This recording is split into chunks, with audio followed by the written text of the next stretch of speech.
WhatsApp guys. मैं हूँ आपका back bench dentist. Lecture hall में पीछे बैठ के हमने जितनी डेंटिस्ट्री सीखी है उतना शायद ही किसी ने सीखी हो। बैक बेंचर्स, स्कूल में सबसे बड़ा हु एम आई मोमेंट अगर किसी का है तो वो है हमारा ओकेसी। इसके लाइफ में इतना कंफ्यूजन है कि इसे खुद नहीं पता कि ये एक हम्बल सिस्ट है या एक aggressive tumour. The flip flop. कहानी शुरू होती है 1956 में, जब फिलिप्सन ने इसे नाम दिया ओडेंटोजेनिक केराटोसिस्ट। सब ठीक था, लाइफ सिंपल थी।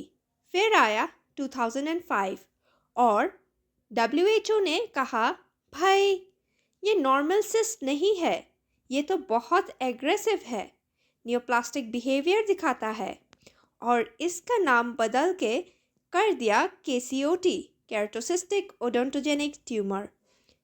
लेकिन ट्विस्ट अभी बाकी है। 2017 में डब्ल्यूएचओ ने फिर से यू टर्न लिया और बोला, नहीं नहीं, वापस सिस की कैटेगरी में जाओ। तब से बेचारा ओकेसी आइडेंटिटी क्राइसिस में जी रहा है। Why the confusion?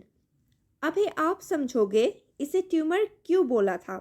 सिंपल है, एग्रेसिव नेचर, बार बार वापस आता है, high recurrence rate, genetic mutation, इसमें पैक जीन की म्यूटेशन मिलता है जो अक्सर ट्यूमर में देखी जाती है।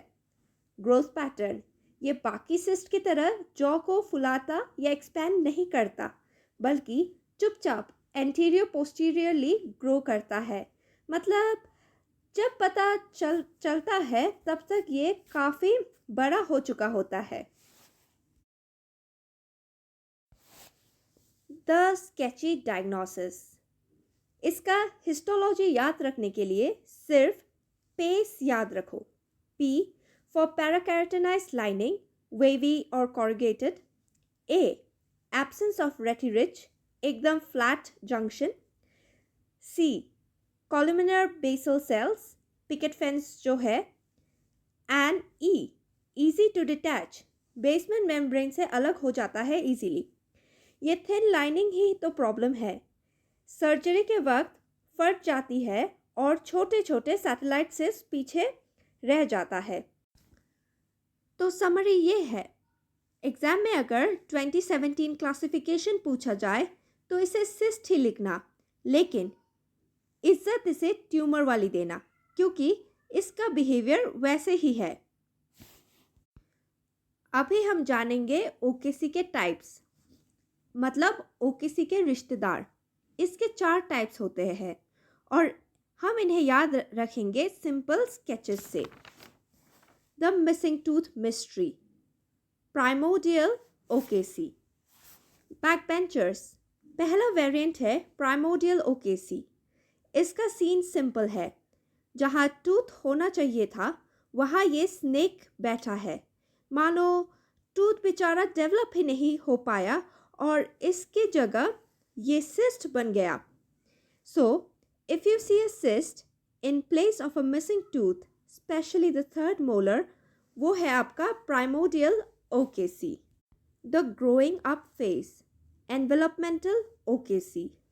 दूसरा है डेवलपमेंटल ओकेसी, जिसको हम एनवेलपमेंटल ओकेसी भी कहते हैं। ये थोड़ा सोशल है। ये अक्सर एक इम्पैक्टेड टूथ के क्राउन के पास मिलता है। लोग अक्सर कंफ्यूज हो जाता है कि ये डेंटिजरस सिस्ट है या ओकेसी, पर याद रखना इसका पिकेट फेंस्ड हिस्टोलॉजी इसका असली आईडी कार्ड है। ये टूथ के साथ ही बड़ा होता है। The outsider, extraneous OKC. ये स्नेक होम बॉडी नहीं है, इसको अक्सर बाहर घूमना पसंद है। ये टूथ बेयरिंग एरिया से बहुत दूर होता है। फिर आता है the side kick, collateral OKC. Last है कोलैटरल ओकेसी। इसका मतलब है साइड बाय साइड। ये सिस्ट दो खड़ी हुई टीथ, इरप्टेड टीथ की रूट्स के बीच में जाकर फंस जाता है। मोस्टली मैंडिबुलर प्रीमोलर्स में एरिया में मिलता है। इससे कंफ्यूज मत होना लैटरल पेरियोडोंटल सिस्ट से। क्योंकि हमारा ओकेसी अंदर से स्केची और केराटिन से भरा होता है। हमेशा याद रखो, हिस्टोलॉजी में पिकेट फेंस अपीयरेंस दिखता है।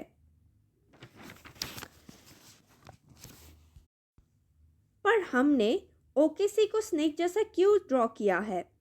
जानने के लिए और अपना कॉन्सेप्ट और क्लियर करने के लिए देखिए ओकेसी का snake in the jaw video. तो याद रखना, रिप्लेसमेंट, हगर, आउटलाइनर और साइड किक, बस यही है ओकेसी के चारों टाइप्स। अगर वीडियो पसंद आई हो तो लाइक करो और सब्सक्राइब करो।